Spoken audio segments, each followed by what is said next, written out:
Hello everyone, welcome back to my channel. আজকে আমি দেরি করে ঘুম থেকে উঠেছি অ্যাজ ইউজুয়াল। অ্যাকচুয়ালি খালি মর্নিং ডিউটি থাকলে আমাকে জোর জবরদস্তি সকালবেলা উঠতে হয়, না হলে আমার এরকমই লেট হয়ে যায়। সকালের ঘুমটা আমার এত ভালো লাগে যে আমি ঘুম থেকে উঠতেই পারি না। যাই হোক, it's not a bad good habit, I know. যাই হোক, আজকে তো আমার ইভিনিং ডিউটি আছে। আর আগের ভিডিওটাতেও তোমরা অনেক রকম হচ্ছে কমেন্ট করেছিলে, অনেক কিছু জানতে চেয়েছিলে। আর তো আজকের ভিডিওটাতেও সেই কথাগুলো তোমাদের সাথে শেয়ার করব, কারণ কমেন্টে অনেক সময় অনেক কিছু সেরকমভাবে বলে বোঝানো যায় না। তো সেই জন্য আমি ভাবলাম যে ভিডিওর মধ্যে ওই খালি এই রান্না করা, ডিউটি যাওয়া, এইগুলো জামা কাপড় কাচা, এগুলো না দেখিয়ে যদি তোমাদের কমেন্টের আনসারগুলো এই ভিডিওর সাথে সাথে দিয়ে দিই, তাহলে সেটা তোমাদের জন্য একটু বেনিফিশিয়াল হবে। আর আমার মানে আনসারটা ওখানেও আমাকে আনসার দিতে হবে না, মানে একসাথে সব কিছু ডিটেলসে আমি ভিডিওর মাধ্যমেই বলে দিতে পারবো। তো সকালবেলা ঘুম থেকে উঠেই দেখি বৃষ্টি শুরু হয়ে গেছে। তোমাদের সাথে একটু শেয়ার করছি বৃষ্টিটা।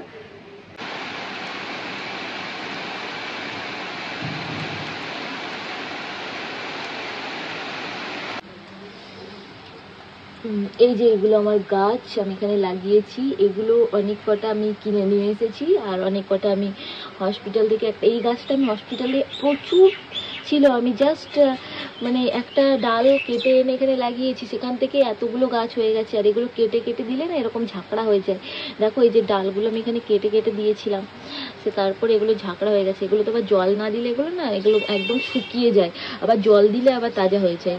যাই হোক, তোমরা অনেকেই জানতে চেয়েছিলে যে কতক্ষণ ডিউটি হয়, কোয়ার্টার পাওয়া যায় কিনা, কিভাবে কোয়ার্টার অ্যাভেল করতে, কারা কোয়ার্টার পায়, এইসব নিয়ে অনেক কোয়েশ্চেন করেছিলে। তো আজকের ভিডিওটাতে আমি এইগুলোই আনসার দেবো, মানে ডিটেলসে কী কী পাওয়া যায়, কী কী পাওয়া যায় না, কী রকম কী আছে সেইগুলো বলবো। আর যে হচ্ছে যে নর্সেটের প্রিপারেশন নিয়ে যে ভিডিওটা করবো বলেছিলাম, ওটার জন্য আমি রিসার্চ করছি, একটু টাইম লাগবে, কারণ হচ্ছে ওগুলো তো একটু ইনফরমেটিভ ভিডিও, তো ওগুলো আমাকে একটু জানতে হবে। আমি অনেক দিন এই নর্সেটের মানে এগুলো আমি খোঁজখবর রাখিনি, আমার দরকার নেই, সেই জন্য তো একটু এখন খোঁজখবর নিচ্ছি। খোঁজখবর নিয়ে আমি একটা মানে আমাকে একটু ডিটেলসে এটার উপর রিসার্চ করে আমি তারপর একটা ভিডিও বানাবো। কারণ শুধুমাত্র আমি যেটুকু জানি সেটুকু বলে দিলে তো তোমাদের সবার সব আনসার আমি দিতে পারবো না।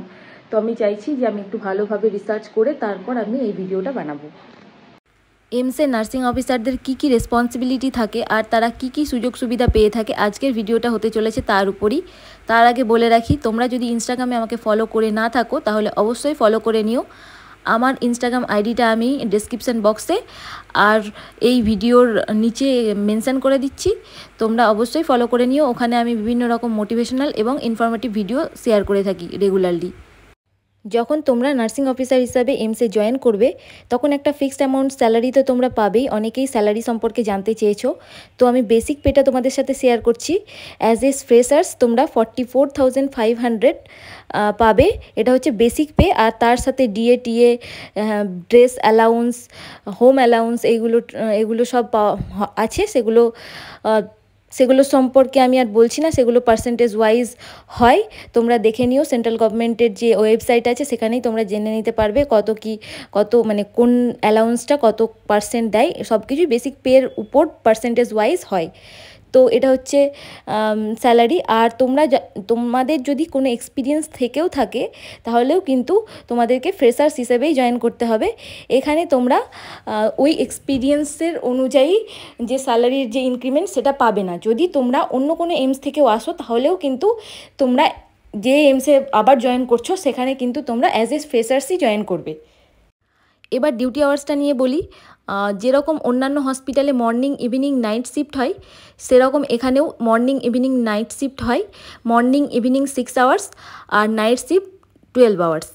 মর্নিং শিফটের টাইমিং হচ্ছে সকাল 7:30 থেকে দুপুর 1:30 পর্যন্ত। ইভিনিং শিফটের টাইমিং হচ্ছে দুপুর 1:30 থেকে সন্ধ্যে 7:30 পর্যন্ত। আর নাইট শিফট 12 ঘন্টার, ওটা হচ্ছে সন্ধ্যে 7:30 থেকে সকাল 7:30 পর্যন্ত। নেক্সট যেটা নিয়ে কথা বলবো সেটা হলো ছুটি কেমন কি পাওয়া যায়। মাসে আমরা 8টা অফ পাই, তার মধ্যে 2টো নাইট অফ আর 6টা ডে অফ। আর বছরের 12 মাসের মধ্যে 2টো মাস আমরা 9টা করে অফ পাই। জানুয়ারি মাস 26শে জানুয়ারির জন্য, আর অক্টোবর মাস 2 অক্টোবর গান্ধীজির জন্মদিন, সেই জন্য। বাকি ছুটির কথা বললে 30টা রয়েছে ইএল আর্ন লিভ পার ইয়ার, 8টা সিএল ক্যাজুয়াল লিভ পার ইয়ার, 2টো আরএইচ পার ইয়ার। আরএইচ রেস্ট্রিক্টেড হলিডের একটা লিস্ট রয়েছে, সেই লিস্ট থেকে যে কোনো 2 দিন আরএইচ নেওয়া যায় বছরে 2টো। আর রয়েছে হাফ পে লিভ রয়েছে 20টা বা 10টা সিএমএল কমিউটেড লিভ, মানে হাফ পে লিভ 20টা, তার বদলে কমিউটেড লিভ 10টা। হাফ পে লিভ হলে হাফ স্যালারি কাটা যায় আর একদিনে ছুটি যায়, আর কমিউটেড লিভ হলে পুরো স্যালারিটাই পাওয়া যায়, কিন্তু 2টো হাফ পে লিভ কাটা যায় বা একটা কমিউটেড লিভ কাটা যায়। এরপর রয়েছে ইএইচএস, এমপ্লয়ি হেলথ স্কিম। এই ইএইচএসে প্রত্যেক মাসে কিছু মিনিমাম অ্যামাউন্ট স্যালারি থেকে কাটে, আর তার বদলে আমাদের যে এমপ্লয়ি এবং এমপ্লয়িদের ডিপেন্ডেন্ট যে ফ্যামিলি মেম্বার্স আছে তাদের ফ্রি হেলথ সার্ভিস দেওয়া হয়। যদি কোনো হেলথ সার্ভিস এই হসপিটালে অ্যাভেলেবেল না থাকে, যদি বাইরে থেকে করাতে হয়, তাহলে সেক্ষেত্রে যে ট্রিটমেন্টের কস্টটা আছে সেটা রিইম্বার্স করা হয়। সেক্ষেত্রে ফর্ম ফিল করে জমা দিতে হয় এবং কিছু সাইন নেওয়া হয় কিছু ডিপার্টমেন্ট থেকে, তারপর সেই টাকাটা ফেরত দেওয়া হয় এমপ্লয়িকে। যদিও এটা খুব লং প্রসিডিওর এবং টাইম কনজিউমিং, অনেক সময় লাগে রিইম্বার্স হতে। এছাড়া রয়েছে এলটিসি, লিভ ট্রাভেল অ্যালাউন্স। এখানে এমপ্লয়ি এবং তার ফ্যামিলি মেম্বার্সদের জন্য কোথাও ঘুরতে যাওয়ার জন্য বা কারোর যদি বাড়ি দূরে থাকে তাহলে বাড়ি যাওয়া আর আসার জন্য টিকিটের খরচাটা দেয় হসপিটাল। টিকিটের খরচা যেটা দেওয়া হয় সেটা 2nd ক্লাস এসির টিকিটের খরচাটা দেওয়া হয়, আর যেখানে ট্রেন অ্যাভেলেবেল নেই যেমন আন্দামান, সেখানে ফ্লাইটের টিকিটের খরচা দেওয়া হয়। কোয়ার্টার ফেসিলিটি রয়েছে নার্সিং অফিসার এবং তার ডিপেন্ডেন্ট ফ্যামিলি মেম্বার্সদের জন্য। সেক্ষেত্রে স্যালারির যে হাউস রেন্ট অ্যালাউন্স রয়েছে সেটা কিন্তু কেটে নেয় হসপিটাল। এছাড়া রয়েছে ইন সার্ভিস এডুকেশনাল অপরচুনিটিস, যেটা স্টেট গভর্নমেন্টের নার্সিং অফিসারদের জন্যও রয়েছে, কিন্তু সেখানে 3 ইয়ার্স পরেই এনওসি পাওয়া যায় এডুকেশনের জন্য, কিন্তু এক্ষেত্রে 5 ইয়ার্স পরে এনওসি দেয় এমস ইন সার্ভিস এডুকেশনের জন্য। এমসে ইন সার্ভিস এডুকেশন করতে গেলে কিন্তু যে কোনো অন্য এমসে করা যেতে পারে, কিন্তু অন্য কোথাও করা যায় না। ঠিক সেই রকমই স্টেট গভর্নমেন্টের ক্ষেত্রেও যে কোনো স্টেট গভর্নমেন্ট হসপিটালেই এমএসসি বা যাই হোক যে কোনো হায়ার এডুকেশন করা যায়। আর রয়েছে ন্যাশনাল পেনশন স্কিম, যেটা এনপিএস।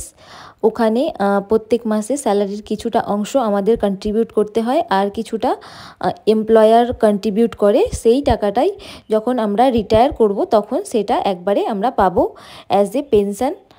আদার্স ফেসিলিটিসের মধ্যে রয়েছে লাইব্রেরি, জিম। লাইব্রেরি অ্যাক্সেস করার জন্য লাইব্রেরির একটা কার্ড করানো হয়, ওখান থেকে তারপর বই পাওয়া যায়। আর জিম যেহেতু ওপেন জিম রয়েছে, মানে সবার জন্য অ্যাক্সেসেবল, সেখানে স্টুডেন্ট এমপ্লয়ি সবাই সেখানে সেটা ইউজ করতে পারে। আর যেটা রয়েছে সেটা হচ্ছে ক্যান্টিনে কিন্তু ফ্রি এর খাবার দেওয়া হয় না, ক্যান্টিনে কিন্তু নিজেদের টাকা দিয়েই খাবার খেতে হয়। এখানে 2-3টে ক্যান্টিন রয়েছে, সেগুলো আমরা মোটামুটি ডিউটি আওয়ার্সে যদি খাওয়া দাওয়া করার দরকার পড়ে সেখানটা আমরা ইউজ করি। Last but not the least, একটু ওয়ার্কলোডটা নিয়ে কথা বলি, কীরকম কী ওয়ার্কলোড রয়েছে। এখানে কিন্তু কম্পিউটারের মাধ্যমে পেশেন্টদের বেড অ্যালোকেটেড হয়, মানে একটা বেডের এগেনস্টে একটাই পেশেন্ট ভর্তি হতে পারবে। যদি বেড ভ্যাকেন্ট না থাকে তাহলে সেখানে কোনো পেশেন্ট ভর্তি হতে পারবে না। এর মানে একটা ওয়ার্ডে যতগুলো বেড রয়েছে ততগুলোই পেশেন্ট আসবে। সেক্ষেত্রে যদি ফুল পেশেন্ট থাকে তাহলে আর কোনো পেশেন্ট আসার সম্ভাবনা নেই। সেক্ষেত্রে যতজন স্টাফ থাকে ততজনের মধ্যে সব পেশেন্টগুলোকে ভাগ করে দেওয়া থাকে। এরপরে যদি স্টাফ সাফিসিয়েন্ট থাকে তাহলে ওয়ার্কলোড একটু কম থাকে, আর যদি স্টাফ সাফিসিয়েন্ট না থাকে, কম বেশি থাকে, তাহলে সেক্ষেত্রে একটু বেশি কম হয় ওয়ার্কলোড। এটা actually time to time vary করে। মোস্ট ইম্পর্টেন্টলি একজন নার্সিং অফিসারের কাছে 8টা থেকে 12টা পেশেন্ট থাকে নর্মালি, আর যদি কেউ সাডেনলি ছুটি নিয়ে নেয় সেক্ষেত্রে সেটা 15 থেকে 20টাও হয়ে যেতে পারে। আর এরকম দিন খুব কম হয়, মোটামুটিভাবে বলা যেতে পারে একবার বা দুবার এরকম হতে পারে যখন কোনো স্টাফ নেই, কাউকে পাওয়া যাচ্ছে না, তখন এরকম সিচুয়েশান হয়। আশা করি তোমাদের হসপিটাল এবং ডিউটি রিলেটেড সব কোয়েশ্চেনের আনসার দিতে পেরেছি। যদি তোমাদের আরও কিছু কোয়েশ্চেন থাকে তাহলে অবশ্যই আমাকে কমেন্ট সেকশনে জানিও, আমি সেটারও আনসার দেওয়ার চেষ্টা করব। পরের ভিডিওতে শেয়ার করব নর্সেটের প্রিপারেশন তোমরা কিভাবে নেবে। আর আমার আজকের ডিউটি শেষ, এখন যাচ্ছি বাড়ি। যদি ভিডিওটা হেল্পফুল মনে হয় তাহলে অবশ্যই লাইক করো, চ্যানেলটাকে সাবস্ক্রাইব করে দিও, আর অবশ্যই আমাকে ইনস্টাগ্রামে ফলো করে নিও। বায়োমেট্রিক কমপ্লিট করে নিয়েছি আর এখন যাব বাড়ি গিয়ে ডিনার কমপ্লিট করে নেব। আর কালকে মর্নিং ডিউটি আছে। See you in next video, take care, by.